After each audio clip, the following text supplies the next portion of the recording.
Everyone, welcome है आपका अपने यूट्यूब चैनल मम्मी बच्चा केयर पे। आज वीडियो में लेके आई हूँ दोस्तों आप सबके लिए सर से पाँव तक ऐसे कौन से लक्षण हैं जिनसे हम पता कर सकते हैं कि हमारे गर्भ में बेबी गर्ल है। देखिए, लड़कों के ऊपर तो मैंने बहुत सारी वीडियो बनाई है, ये मेरी वीडियो स्पेशल बेबी गर्ल के लिए है और ये यहाँ पर मैं अपना पर्सनल एक्सपीरियंस आपके साथ शेयर करूंगी क्योंकि मेरे भी एक बेबी गर्ल है। तो बिल्कुल भी टाइम वेस्ट नहीं करते, वीडियो स्टार्ट कर लेते हैं। स्टार्ट करने से पहले एक बात जरूरी, ये वीडियो बनाने का हमारा मकसद बिल्कुल भी लिंग में भेदभाव नहीं है। हमारी नजर में लड़का और लड़की दोनों ही समान है। बस ये थोड़ी जिज्ञासा होती है लोगों की। और मेरे पास तो कई कमेंट भी आए हैं कि एक बेबी गर्ल के भी बारे में आप वीडियो बनाएं। मैं सबकी जिज्ञासा के लिए ही और सबके जो चाहते हैं कि हमारे घर बेबी गर्ल हो उनके लिए ये वीडियो बना रही हूँ। इस वीडियो को एंजॉय करिए और पूरा सुने।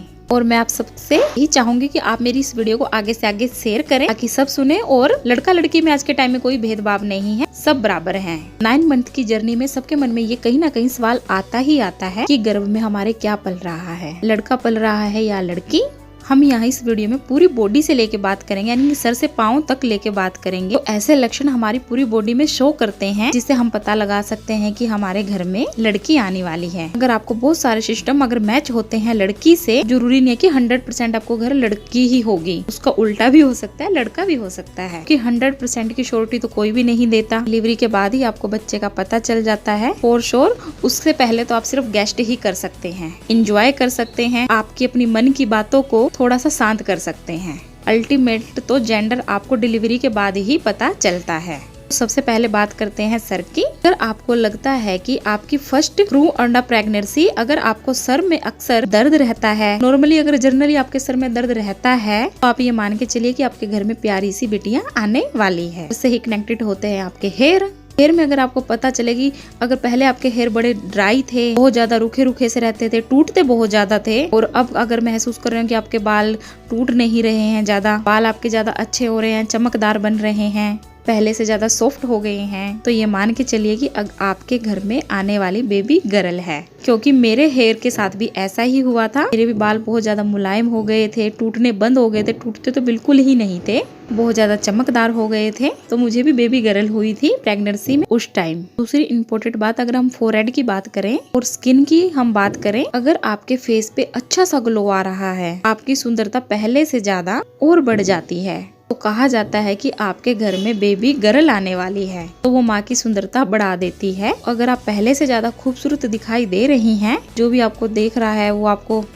कॉम्प्लीमेंट दे रहा है कि यार बहुत ज्यादा सुंदर दिख रही है, तो हम मान के चलिए आपके घर प्रेगनेंसी में आपको 100% लड़की होती है। बट मैं 100% श्योर नहीं हूँ। कई बार ऐसा होता है लड़की के टाइम फेस थोड़ा डल हो जाता है, कई लेडीजों के साथ लड़के के टाइम निखार ज्यादा आ जाता है, बट ज्यादातर लड़की के टाइम ही फेस पे निखार आता है, फेस एकदम ग्लोइंग कर जाता है। तो आप मानकर चलिए कि आपको घर बेबी गर्ल ही होने वाली है। अब बात कर लेते हैं नोज की। नोज में भी हम करें अगर बात, बहुत ज्यादा बदलाव आ जाते हैं। कई लोगों का मानना है कि अगर प्रेगनेंसी में आपका नोज थोड़ा चौड़ा हो जाता है, उसमें थोड़ा से आपको ब्लैक या व्हाइट हेडनेस ज्यादा दिखाई देती हैं, तो आपको ऐसा मानकर चलना चाहिए कि आपकी नोज थोड़ी सी रफ हो गई है, थोड़ी सी ज्यादा चौड़ी हो गई है। जिन्होंने नोटिस किया है तो मान के चलिए, जिन्होंने नोटिस नहीं किया तो वो तो एक अलग बात है। बहुत ज्यादा लोग जो नोटिस करते हैं उनको पता चल जाता है, जिनकी नोज थोड़े से चौड़े हो गए हैं या ब्लैक हेड्स बढ़ गए हैं, व्हाइट हेड्स बढ़ गए हैं, तो मानकर चलते हैं तो बेबी बॉय होने के चांसेस हो जाते हैं। और अगर वहीं पर आपका नाक बहुत सुंदर सा है, साफ सुंदर सा है, जैसे पहले था वैसे का वैसा ही है, जैसे भी आपको नॉर्मल लगेगा, तो आप मान के चलिए कि आपके घर में बेबी गर्ल आने वाली है।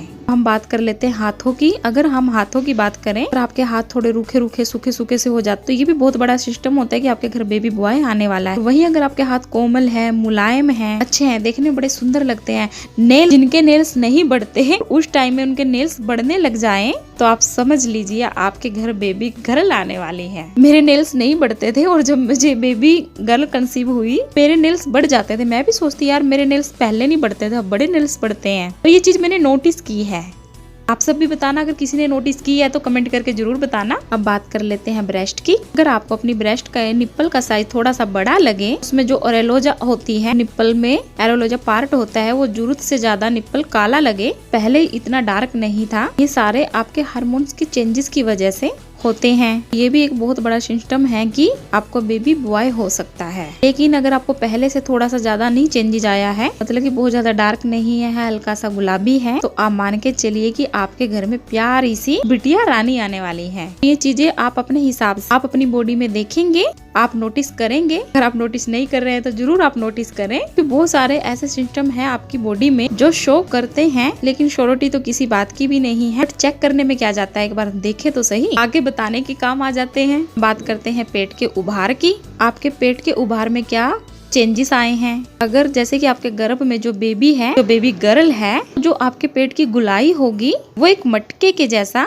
होगा, मतलब बहुत ज्यादा अजीब सा निकला नहीं होगा, ऊंचाई लिया होगा, मतलब कि थोड़ा सा ऊपर की तरफ होगा। भाषा में बोल देते हैं जैसे कलेजे के ऊपर ही रखा हो, वहाँ पे ज्यादा फैट वगैरह बिल्कुल नहीं जमा होगा। अगर वही बेबी बॉय होने वाला, वहाँ पे थोड़ा सा जो पेट के आपका जो पेट निकला होता है वो थोड़ा सा नीचे की तरफ निकला होता है। पेट थोड़ा सा आड़ा टेढ़ा भी दिख सकता है। मेरा पेट बिल्कुल गोल था, मटके की तरह, और बिल्कुल ऊपर की तरफ था, क्योंकि मुझे हल्का हल्का सा जैसे लेबर पेन भी हुआ। तो हम जैसे हॉस्पिटल जाने की तैयारी में थे, पड़ोस में से जैसे एक दो आंटी आ गई है, वो कह रहे हैं हल्का फुल्का दर्द होगा इसे, आजकल की बुओं को तो बस थोड़ा सा दर्द हुआ हॉस्पिटल ले जाओ। अभी तो इसका पेट पे से बच्चा नीचे भी नहीं उतरा है, पेट बिल्कुल कलेजे में ही है, मतलब की ऐसे उन्होंने बोला। हम जैसे ही हॉस्पिटल गए, मतलब घर वालों ने उनकी हंस के बात टाल दी, और जैसे ही हम हॉस्पिटल गए शाम के टाइम, तो 1 घंटे बाद ही मेरी बेबी गर्ल हो चुकी थी। मेरा पेट मतलब कि बिल्कुल ऊपर की तरफ था लास्ट टाइम तक भी। ये मेरा पर्सनल एक्सपीरियंस मैं आपसे शेयर कर रही हूँ। अगर आपका पेट गोल सा, सुंदर सा, प्यारा सा है, तो आप मान के चलिए आपके घर में बेबी गर्ल आने वाली है। अब बात कर लेते हैं आपके पैरों की। अगर आपके पैर भी बिल्कुल नॉर्मली जैसे पहले रहता था वैसे का ही, थोड़ा और ज्यादा मुलायम लग रहा है, ज्यादा फटा कटा नहीं है, ये भी एक बहुत बड़ा संकेत है आपके घर में एक प्यारी सी बेबी गर्ल आने वाली है। अगर आपकी बॉडी के हेयर की ग्रोथ, मतलब कि हाथों की, पैरों की, वो नॉर्मली ही है, ज्यादा हेयर ग्रोथ नहीं बढ़ी। कई लोगों को प्रेगनेंसी के टाइम में क्या होता है, ग्रोथ बढ़ जाती है, और कई लेडीजों को नहीं बढ़ती है। जिनको नहीं बढ़ती है, जैसे मुझे बिल्कुल नहीं हेयर ग्रोथ थी, मुझे तो पहले भी नहीं थी, तो बेबी गर्ल के टाइम भी बिल्कुल नहीं थी। वो लगे जैसे कि हाँ पहले भी हल्के थे, अभी भी हल्के ही, बहुत ज्यादा चेंजेस नहीं आए हैं, बहुत ज्यादा हेयर ग्रोथ नहीं हुई है। तो ये भी एक बहुत बड़ा सिस्टम होता है कि आपके घर में बेबी गर्ल आने वाली है। होगी थोड़ी बॉडी के पार्ट की। अब थोड़े से मूड में जो चेंजेस आते हैं उनकी भी कर लेते हैं बात। अब बात कर लेते हैं सबसे पहले मॉर्निंग सिकनेस की। फर्स्ट मंथ से क्या स्टार्ट होता है, जैसे आपका जी मचलाना, उल्टी आना, फील होना कि अभी उल्टी आई, हर टाइम हर चीज में से स्मेल आना, बहुत ज्यादा मन खराब रहना, कुछ खा लिया तुरंत वोमिटिंग आ जाना। क्योंकि मेरा तो फर्स्ट मंथ से ही स्टार्ट हो गया, तो मैंने चेक भी नहीं किया था। मुझे जैसे मैं ब्रश करती थी, पेस्ट करती थी, मतलब वैसे ही तुरंत मुझे वोमिटिंग आनी स्टार्ट हो जाती थी। पेस्ट भी मुझे बड़ी मुश्किल से करना होता था, मुझे पेस्ट करते करते ही वोमिटिंग स्टार्ट हो जाती थी। ये सब सिम्टम होते हैं मॉर्निंग सिकनेस के। तो ये बहुत सारी लेडीज को होता है, वैसे तो सभी के साथ होता है। कई लेडीजों को तो स्टार्टिंग के 3 महीने ही, एक पिछली वीडियो डाली थी, एक लेडीज ने वहाँ पे कमेंट किया कि फर्स्ट मंथ तो पता ही नहीं चलता। यार फर्स्ट मंथ पता क्यों नहीं चलता, पता चलता है, मुझे पता चला, बहुत सारे मैंने देखा है, पता किए हैं, सबको पता चलता है। फर्स्ट मंथ से ही स्टार्ट हो जाता है। मुझे तो पानी तक नहीं पचता था, मैं जैसे पानी भी पीती थी तुरंत वोमिटिंग आ जाती थी, किचन में नहीं जा सकती थी, जैसे रोटी बन रही थी मुझे वोमिटिंग आ जाती थी, मुझे मुंह पे कपड़ा लपेट के रोटी बनानी पड़ती थी। घर में कोई फ्रूट होता था उससे मुझे बहुत ज्यादा स्मेल आती थी। इनफैक्ट मुझे अपने हाथ की जो फिंगर्स थी ना, उनमें से भी एक अजीब सी स्मेल आती थी। अगर मैंने कुछ बना भी लिया, मैं अपने हैंड्स को भी इतनी बार मतलब कि धो देती थी ना, वाश इतनी बार कर लेती, तो भी स्मेल नहीं जाती थी। हर चीज की स्मेल से थोड़ी सी प्रॉब्लम सी हो जाती है। देखिए अब नेक्स्ट, काफी लोगों से सुना है कि जब अगर आप बेबी गर्ल कंसीव करते हैं, बहुत ज्यादा आलस रहता है, बॉडी में थकान रहती है, बॉडी एक्टिव नहीं रहती, बॉडी फिजिकल कोई भी रेस्ट लेने के मूड में नहीं होती है कि हम कुछ भी काम करें, बस ऐसे ही मन करता है कि लेटे रहें। बहुत ज्यादा आलस रहता है जब आप बेबी गर्ल कंसीव करते हैं। ये मैंने बहुत सुना है और देखा भी है। मेरे खुद की बेबी गर्ल है, मैं अपनी अगर बात बताऊं, यार मेरे अंदर बिल्कुल भी आलस नहीं था। तो सबकी बॉडी अलग अलग होती, मेरे अंदर बिल्कुल भी आलस नहीं था। मैंने मॉर्निंग में सुबह जल्दी उठ जाना, जॉब भी मैं जाती थी, वहाँ से आके फिर अपने घर का काम भी करना। मैंने पहले भी बोला है, मुझे पता ही नहीं था कि मैंने बेबी कंसीव किया हुआ है। मुझे नहीं बिल्कुल भी ये दर्द वगैरह कुछ भी महसूस हुआ। ये मैं अपना एक पर्सनल एक्सपीरियंस आपको बता रही हूँ कि सबकी अपनी अपनी बॉडी पार्ट रहता है। नेक्स्ट ये भी मेरा बिल्कुल पर्सनल एक्सपीरियंस है। हम बेबी गर्ल कंसीव करते हैं तो हमें भूख बहुत ज्यादा कम लगती है। मुझे तो बहुत ज्यादा कम लगती थी कि कई लेडीजों को तो मॉर्निंग सिकनेस की वजह से खाने का मन नहीं करता है, इसलिए वो खा नहीं पाती हैं। बट मुझे तो बिल्कुल भी 9 के 9 मंथ भूख नहीं लगती थी। मतलब कि जो स्पेशल नहीं मेरे कुछ भी खाने का मन करता। मेरा जो अपना है नॉर्मली जो मैं खाती थी, जो पहले डाइट थी वही की वही थी, या कुछ जैसे घर में कुछ बन गया वो खा लिया, कोई स्पेशल मन नहीं करता था। हाँ, मीठा खाने का बहुत मन करता था। मैं जो अगर कोई पूछता कुछ बनाना है तो मैं बस मीठा ही बोलती थी। और मीठा भी मुझे 4 मंथ के बाद स्टार्ट हुआ। जैसे 3rd मंथ के लास्ट तक मैं मीठा खाना मैंने स्टार्ट कर दिया था। लास्ट के 9 मंथ तक मैंने मीठा बहुत खाया बेबी गर्ल के टाइम। दूसरा, बेबी गर्ल के टाइम हमारी बॉडी बहुत ज्यादा सेंसिटिव हो जाती है, बहुत ज्यादा फुर्ती से हार्मोन्स चेंज होते हैं। हार्मोन्स चेंज होने के कारण हमारी बॉडी का जो डाइजेशन सिस्टम है वो बहुत कम काम करता है। दूसरा, ऊपर से मॉर्निंग सिकनेस स्टार्ट होते हैं, प्रॉपर खा नहीं पाते हैं, उसके कारण हमें भूख लगना कम हो जाती है। तो कहीं ना कहीं ये मिथ है। अगर आपको भूख बहुत कम लग रही है तो आपने बेबी गर्ल कंसीव की है। और अगर आपको भूख ठीक से लग रही है, प्रॉपर डाइट ले रहे हैं, आपको भूख ज्यादा लग रही है, डाइट अच्छी ले रहे हैं, तो उस टाइम पे आपने बेबी बॉय कंसीव किया है। नेक्स्ट हम देखते हैं कि बहुत ज्यादा नींद आना। अगर आपने बेबी गर्ल कंसीव किया है तो आपको फर्स्ट ट्राइमेस्टर में यानी कि पहले 3 मंथ में बहुत ज्यादा नींद आएगी। आप बहुत ज्यादा सोएंगे स्टार्टिंग के 3rd मंथ में, क्योंकि मैं भी स्टार्टिंग के 3rd मंथ में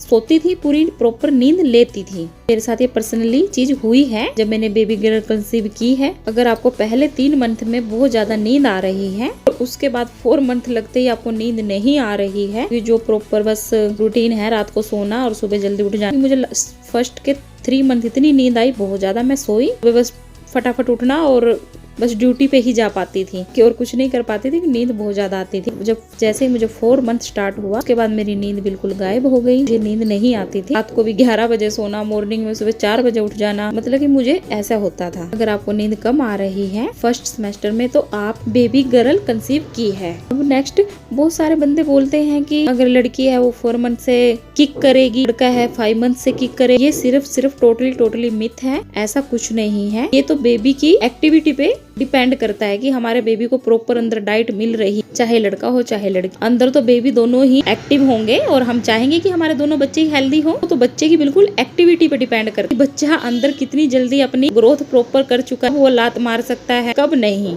लोग बोलते हैं कि अगर लड़की 3रे महीने से लात मारना शुरू कर देती है। ये हर बंदे की अपनी अपनी अलग अलग एक्सपीरियंस के हिसाब से बातें होती हैं। बट 3रे महीने में बेबी लात मार ही नहीं सकता, ये किसी भी तरीके से मार ही नहीं सकता, क्योंकि हम सबको ही पता है 3रे मंथ में 3 महीने तक सिर्फ बेबी एग ही रहता है। 2.5-3 महीने तक एग रहता है, उसके बाद वो शेप लेना स्टार्ट करता है। जब आपका बेबी पूरे तरीके से शेप में फॉर्म में आ जाए, थोड़ा एक्टिव होता है, तो 3 महीने तक तो बच्चे ने जब अपनी शेप ली ही नहीं है, वो लात कहाँ से मारेगा, कहाँ से किक करेगा, वो मूवमेंट कहाँ से करेगा। यहाँ पे तो थोड़ी सी ना कॉमन सेंस की बात है और कुछ नहीं। ये टोटली एक मिथ है।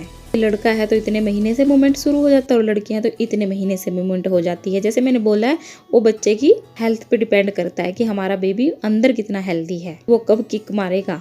अगर मैं अपनी बात बताऊं, मुझे पर्सनली फर्स्ट मंथ से लेके 9 मंथ तक किक मारना महसूस ही नहीं हुआ। अपनी फर्स्ट प्रेगनेंसी में किक भी मारी जाती है। थोड़ा सा 6 मंथ बाद मुझे थोड़ा सा पेट में थोड़ा सा घूमता हुआ थोड़ा सा महसूस होता था भी हाँ कुछ घूम रहा है, बस किक बिल्कुल नहीं महसूस हुई। ये मेरा एक्सपीरियंस है, बाकी आप सबका आपका खुद का होगा, आप मेरे साथ जरूर शेयर करें। बहुत सारे लोग बोलते हैं प्लेसेंटा से पता लग जाता है कि इस साइड में होगा बेबी गर्ल होगी, लेफ्ट में होगा बेबी बॉय होगा। प्लेसेंटा के बारे में मैं एक अलग से वीडियो बनाऊंगी, कि इस वीडियो में बताने लगी तो वीडियो बहुत ज्यादा लंबी हो जाएगी। वीडियो थोड़ी लंबी जरूर हो जाएगी, पर आप सब जो मन में जानने वाली बातें हैं ना, वो सब क्लियर हो जाएंगी यहाँ पे। प्लेसेंटा से भी कोई फर्क नहीं पड़ता है। प्लेसेंटा का क्या होता है, आप जहाँ से सोते हैं सोते टाइम मूवमेंट लेते हैं, प्लेसेंटा उसी साइड चेंज हो जाता है, उसी साइड शिफ्ट हो जाता है। बेसिकली प्लेसेंटा 4 तरीके का होता है। बच्चे की आगे की साइड, बच्चे की पीठ की साइड, बच्चे की सिर के ऊपर से या बच्चे के नीचे के तरफ से कवर करके ऐसे प्लेसेंटा होता है। मतलब कि 4 टाइप्स होते हैं प्लेसेंटा के। इसके ऊपर मैं एक वीडियो जरूर बनाऊंगी। तो ये भी एक टोटली मिथ है। चाहे फर्स्ट टाइम मतलब कि जो फर्स्ट सेकंड और जो थर्ड मंथ होते हैं उस टाइम में चाहे हमने बेबी गर्ल कंसीव की हो चाहे बेबी बॉय कंसीव किया, जो मॉर्निंग सिकनेस है वो सबके साथ ही होता है। उस टाइम सबको ही वोमिटिंग आती है, आटे में से स्मेल आती है, प्याज में से स्मेल आती है, लहसुन में से स्मेल आती है। टिंग के थर्ड मंथ हर किसी के साथ होता है, किसी किसी के साथ नहीं हो पाता, सबका अपना अपना बॉडी अलग होता है। बट स्टार्टिंग में वो थर्ड मंथ हर किसी के साथ होता है, चाहे आपने बेबी बॉय कंसीव किया हो चाहे बेबी गर्ल। ये भी एक टोटली मिथ है कि मॉर्निंग सिकनेस लड़की के टाइम होते हैं, लड़के के टाइम नहीं होते हैं। मॉर्निंग सिकनेस दोनों ही टाइम होते हैं। बाकी पैरों की जो स्वेलिंग है अगर उस पे बात करें, कुछ हद तक ये बात सही होती है। जैसे कई लोग बोलते हैं कि हमारे पैरों पे स्वेलिंग आ चुकी थी, कई लोग बोलते हैं नहीं। बट अगर मैं बात करूं, मुझे बेबी गर्ल के टाइम बिल्कुल भी पैरों पे स्वेलिंग नहीं थी, क्योंकि मेरे पैर बहुत चमकदार थे। बस हाँ, मेरे पैर के जो तलवे होते हैं ना, पैरों का निचला हिस्सा होता है, वो बहुत ज्यादा गर्म रहते थे, बहुत ही ज्यादा गर्म। बाकी सबका अपना अपना है। कईयों के पाँव सूज जाते हैं तो उनको बेबी बॉय होता है, क्योंकि मेरी बेटी के टाइम तो मुझे बिल्कुल भी स्वेलिंग नहीं हुई थी। नेक्स्ट जो सिस्टम आता है बहुत ज्यादा गुस्सा। ऐसा माना जाता है कि प्रेग्नेंट लेडीज को अगर बहुत ज्यादा गुस्सा आ रहा है, उसने बेबी गर्ल कंसीव किया है। अगर प्रेग्नेंट लेडीज को गुस्सा नहीं आता, वो शांत रहती है, उसने बेबी बॉय कंसीव किया है। ये किसी हद तक सही हो सकता है, बट मैं अपना एक्सपीरियंस अगर बताऊं, बिल्कुल भी गुस्सा नहीं आता था, बल्कि मैं और पहले मुझे ज्यादा गुस्सा आता था। बल्कि जब मैंने बेबी गर्ल कंसीव किया उस टाइम से मेरा गुस्सा बिल्कुल शांत हो गया था। हाँ, मैं थोड़ा सीरियस रहने लग गई थी, थोड़ा बातों को ज्यादा सोचने लग गई थी, एक बात को थोड़ा सोचती रहती थी। जैसे कोई बात अगर हो भी जाती थी तो उस बात को मैं अपने अंदर ही रखती थी, ये नहीं कि उसको बाहर निकाल के उन पे गुस्सा कर दिया, ताड़ फाड़ कर दी किसी की, ऐसा नहीं था। बाकी मुझे गुस्सा बहुत ज्यादा आता है, बट बेबी गर्ल कंसीव की जब मैंने, उस टाइम मेरे को बिल्कुल भी गुस्सा नहीं आता था, बिल्कुल शांत स्वभाव हो गया था मेरा। मैं अपना एक्सपीरियंस बता रही हूँ। बाकी कईयों को कहते हैं कि लड़की के टाइम उन्हें गुस्सा ज्यादा आता था और लड़के के टाइम वो शांत रहते थे, ऐसा भी हो सकता है। मॉर्निंग सिकनेस अगर बेबी गर्ल हम कंसीव करते हैं उस टाइम कुछ ज्यादा होता है, होता दोनों टाइम में ही है, पर लड़के के टाइम में थोड़ा कम होता है और लड़की के टाइम में कुछ थोड़ा ज्यादा होता है। कि जो मॉर्निंग सिकनेस का सिस्टम है उसकी वजह से जी मचलाता है, कुछ भी खाते हैं वोमिटिंग हो जाती है, डाइट हम प्रॉपर लेते नहीं हैं, उसकी वजह से हमारी बॉडी वीक हो जाती है, वीकनेस आ जाती है। वीकनेस आने की वजह से हमारा ब्लड प्रेशर लो हो जाता है। ब्लड प्रेशर लो हो जाता है, उसके लो होने की वजह से थोड़ा गुस्सा आ जाता है। मूड सिकनेस होना प्रेगनेंसी में बहुत नॉर्मल सी चीज है। प्रेगनेंसी में इस टाइम बहुत ज्यादा मूड चेंज होते हैं। अगर आपके मूड में कुछ ज्यादा ही चेंजेस आ रहा है, अगर आपको बहुत ज्यादा गुस्सा आ रहा है, बहुत ज्यादा डिप्रेशन में हो जाती है, कईयों को बिना बात पे बहुत गुस्सा आ जाता है। अगर मैं बात करूं तो मेरी देवरानी को यही सिस्टम था, उसको बेबी बॉय हुआ है, उसको गुस्सा बहुत ज्यादा आता था, किसी की बात सुनती ही नहीं थी। अगर उसको किसी ने कुछ बात कह दिया तो वो रोने लग जाती थी या चिल्लाने लग जाती थी। सिर्फ उसको ये दो काम आते थे। तो उसने अभी हाल ही में जुलाई में बेबी बॉय दिया है। मेरा तो ये एक्सपीरियंस है, बाकी आप सबका है तो आप मुझे कमेंट करके बताना कि आप लोगों को गुस्सा आता था या नहीं आता था। अगर आपको बीपी नॉर्मल है, आपको गुस्सा नहीं आता है तो बेबी बॉय हो सकता है, ये सब बोलते हैं। मैंने अब अगर मैं अपनी बताई है, जैसे मैं शांत रहती थी और मैंने जैसे अपनी देवरानी की बताई वो उसके अपोजिट थी, को बेबी बॉय हुआ है। तो सबका अपना अपना बॉडी सिस्टम होता है। ये तो बहुत सारे लोग बोलते हैं कि हम धड़कन से पता कर लेते हैं लड़का है लड़की। देखिए, धड़कन से मेरा तो मानना है पता नहीं किया जा सकता, क्योंकि यार धड़कन तो दोनों की सेम ही होती है, चाहे लड़का हो चाहे लड़की। धड़कन कैसे अलग हो सकती है? क्योंकि हर इंसान का जो दिल है वो एक जैसा ही धड़कता है। हर बंदे की हार्ट बीट एकदम सेम होती है। मुझे नहीं लगता, मैं अपने एक्सपीरियंस पे बता रही हूँ, अब तक किसी के साथ हुआ भी हो या ये सब बात सच भी हो, बट मेरा तो यही मानना है कि धड़कन तो सबकी सेम ही है यार। बाकी सबका अपना अपना है। धड़कन के बेसिक पे हम पता कर सकते हैं कि हार्ट बीट के बेसिक पे हम पता कर सकते हैं, लगा सकते हैं कि बेबी गर्ल है या बेबी बॉय है। मुझे तो ये मिथ लगता है, बाकी आप सबका एक्सपीरियंस अगर हो तो बताना। तो चलिए दोस्तों, अब इस वीडियो को यहीं खत्म करते हैं। ऐसे तो बहुत सारे हैं, बहुत सी बातें हैं, वीडियो को देखते हुए बहुत लंबा हो रहा है। या अगर आप भी कहोगे मुझे आप बोर कर दिया, अगर आप ये पूरी वीडियो सुनोगे तो जो आपके मन में थोड़े जो सवाल होंगे उनका जवाब आपको जरूर मिलेगा। अगर आप चाहो मैं इस टॉपिक पर और वीडियो लाऊं तो आप मुझे कमेंट करके जरूर बताना। मैं इस टॉपिक पर और भी बहुत ज्यादा वीडियो ला सकती हूँ पर्सनल एक्सपीरियंस से। चलिए इस वीडियो को यहीं एंड करते हैं, फिर मिलते हैं नेक्स्ट वीडियो में। आप सबको बाय।